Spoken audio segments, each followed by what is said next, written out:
ఏలూరు జిల్లా దెందులూరు నియోజకవర్గం సత్యనారాయణపురం జాతీయ రహదారిపై ఘోర రోడ్డు ప్రమాదం జరిగింది. ఆగి ఉన్న లారీని వెనుక నుండి కారు వేగంగా ఢీకొట్టింది. ఈ ప్రమాదంలో కారులో ప్రయాణిస్తున్న ఇద్దరు అక్కడికక్కడే మృతి చెందారు. మరో వ్యక్తికి తీవ్రంగా గాయాలు కాగా ఏలూరు ప్రభుత్వ ఆసుపత్రికి తరలించారు.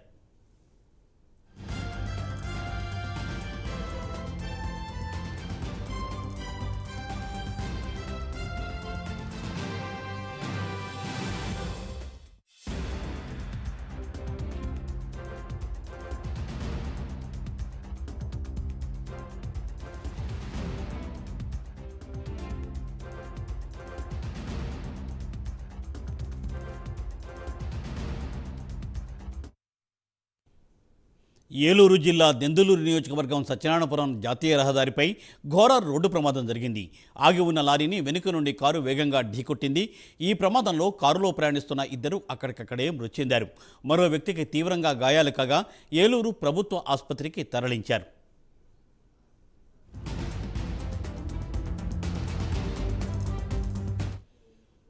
రైట్, మరి ఈ ప్రమాద ఘటనపై మా ప్రతినిధి రాంబాబు మరిన్ని వివరాలు అందిస్తారు. రాంబాబు, ఈ ప్రమాదం ఎలా జరిగింది?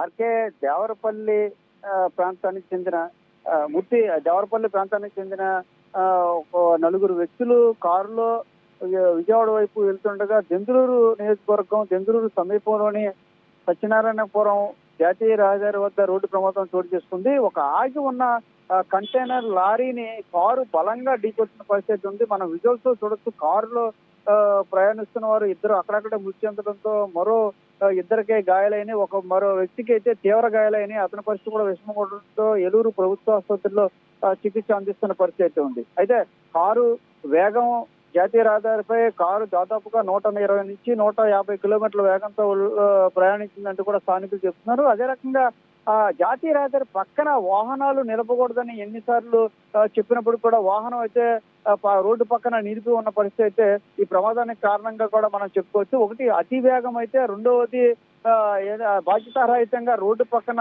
వాహనం నిలపడంగా కూడా తెలుస్తుంది. మొత్తం ఈ ప్రమాదంలో ఇద్దరు అక్కడ స్పాట్ లో ఇద్దరు చనిపోవడంతో, డ్రైవర్ తో పాటు మరో వ్యక్తి చనిపోవడంతో పాటుగా మరో వ్యక్తి అయితే తీవ్ర గాయాలు పాలవడంతో ఏలూరు ప్రభుత్వ చికిత్స పొందుతున్న పరిస్థితి అయితే ఉంది.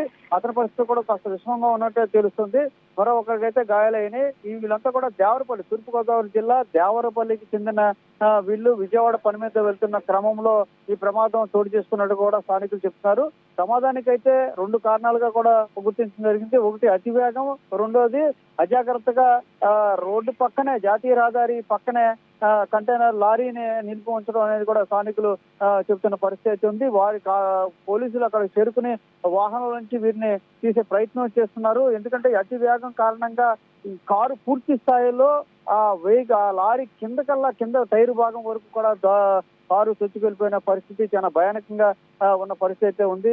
ఈ నేపథ్యంలో పోలీసులు అక్కడ చేరుకుని వాళ్ళు ఎక్కడి నుంచి ఎక్కడికి వెళ్తున్నారు, వాళ్ళు ఎందుకు వెళ్తున్నారు, వాళ్ళ వయసు ఎంత, ఏ ప్రాంతానికి, అంటే ప్రాథమికంగా దేవరపల్లి ప్రాంతానికి చెందిన తెలిసినప్పుడు కూడా వారి గురించి పూర్తిగా దర్యాప్తు అయితే చేస్తున్న పరిస్థితి ఉంది. అదే రకంగా ఎవరైతే కంటైనర్ లారీ ఉందో లారీ యజమానిపై కూడా కేసు నమోదు చేసే పనిలో అయితే పోలీసులు నిమగ్నమయ్యారు. దీనికి సంబంధించి పూర్తి వివరాలు అయితే పోలీసులు శాఖనిస్తున్నారు. Murthy. Thank you Rambabu for updates.